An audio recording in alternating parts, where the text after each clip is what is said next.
Yaakov et Asher Palei, 5 et 8 ans, étaient deux frères. Yagel et Hillel Yaniv, 20 et 22 ans aussi. Rina et Maya, 10, 16 et 20 ans, elles étaient sœurs.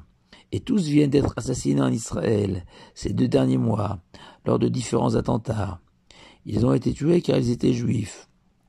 Ils sont donc morts, selon nos sages, en sanctifiant le nom divin, Kiddush Hashem en hébreu, à l'instar de tous ces martyrs qui, au cours des siècles, ont préféré assumer leur judaïté, malgré la haine de tous les antisémites de la terre et les risques qu'ils ont courus. Ils n'ont pas renoncé à leur identité juive. Ils ne l'ont pas refoulée, dissimulée, cachée, pour échapper aux ennemis du peuple juif. Car comme l'enseigne le Midrash, la Torah a été donnée sur une montagne, appelée Sinaï, homonyme de Sina, la haine en hébreu. Car depuis ce jour, les enfants d'Israël ont reçu la Torah et ont décidé de la vivre. Un sentiment de haine à l'égard des enfants d'Israël s'est développé chez certains. Dès lors, choisir de vivre son judaïsme partout dans le monde, et en Israël, terre sacrée parmi toutes en particulier, c'est assumer consciemment le danger encouru du fait de cette haine plus que trimillénaire. Et ce, quel que soit le niveau de pratique de la personne, car il existe autant de manières de vivre son judaïsme que de juifs, et même le simple fait de conserver un nom ou un patronyme juif, par exemple, et mourir en raison de ce simple nom, suffit à considérer cette personne comme un martyr, mort en sanctifiant le nom divin, comme le sont considérés les 6 millions de victimes de la Shoah. Rappelons que la récompense de le monde futur, promise à ces martyrs, est infinie, puisqu'ils ont donné leur vie, leur bien le plus cher, en sanctifiant le nom divin, plutôt que de renoncer au judaïsme. Et voilà comme un écho à la mort de ses frères et de ses sœurs. Dans notre parasha de Shmini aussi, la Torah raconte l'histoire de Nadav et Avihu, 2 frères, les 2 fils aînés de Aaron, le grand prêtre, foudroyés par un feu descendu du ciel, lors de l'inauguration du Mishkan, du tabernacle.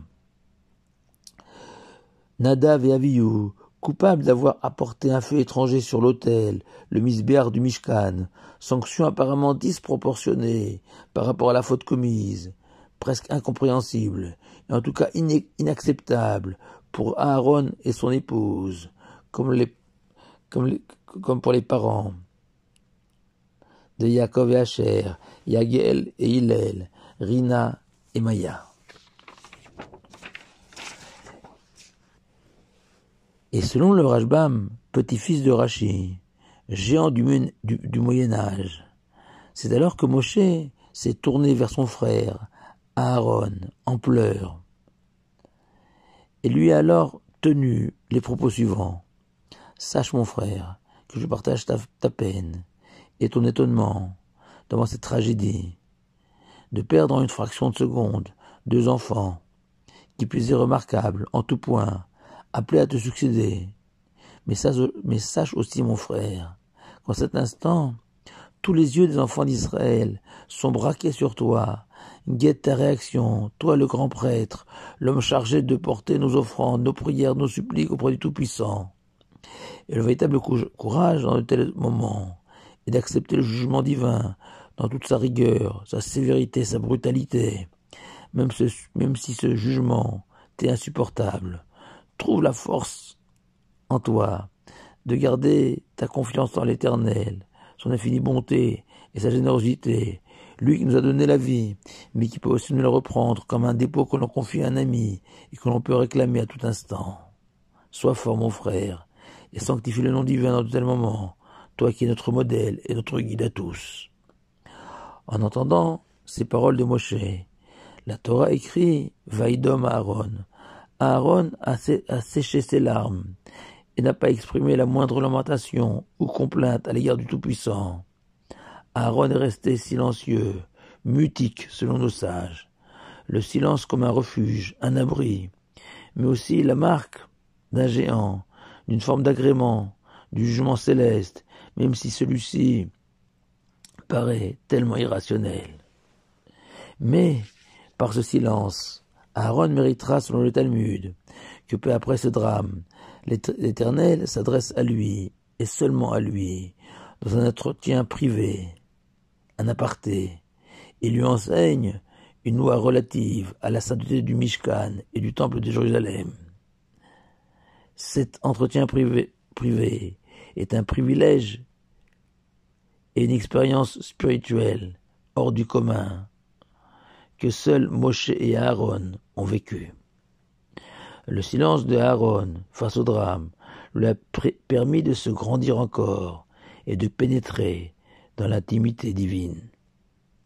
Le Hadmour de Kloisenburg, qui avait perdu sa femme et ses 11 enfants pendant la Shoah, Rabbi Yekutiel Yehuda Alberstam, et qui s'est remarié après la guerre et a eu 7 nouveaux enfants, expliquait ainsi le passage suivant de l'Agada tiré du prophète Ézéchiel.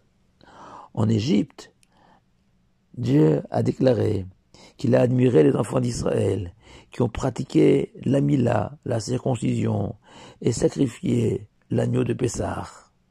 Et Dieu a alors proclamé: et toi, assemblée d'Israël, Bedamaïr Chaim, par le mérite du sang de la Mila et de l'agneau pascal, dam en hébreu, signifiant le sang, tu mériteras de vivre et d'être libéré, toi, assemblée d'Israël. Mais l'Admour rajoutait qu'il faut aussi comprendre Damaïr, dans tes silences, assemblée d'Israël. Damaïr, de la racine d'Oumia, silence en hébreu, comme Vaïdom à Aaron, et Aaron s'est tu. Cela signifie que les enfants d'Israël voyaient leurs nourrissons servir de mortier pour fabriquer les briques. Leurs bébés noyés dans le Nil, à peine nés, et malgré tout les enfants d'Israël se sont tus, maintenant leur confiance dans le projet divin, silence qui fut la base de leur survie en Égypte, puis de leur libération. Mais revenons à Aaron, silencieux, auquel Moshe ordonne que tenant compte de ses hautes fonctions, il ne peut se conformer aux règles classiques d'un endeuillé qui doit s'avilir, se laisser aller en signe de deuil durant une semaine, ne pas se raser, ne pas se coiffer. Toi non, Aaron. Ton rôle t'interdit de paraître pas soigné en public. Mais par contre, toute la maison d'Israël, elle, pleura la mort de tes enfants, car la mort de 2 frères ne doit laisser personne indifférent, a conclu Moshe. Shabbat shalom à vous tous.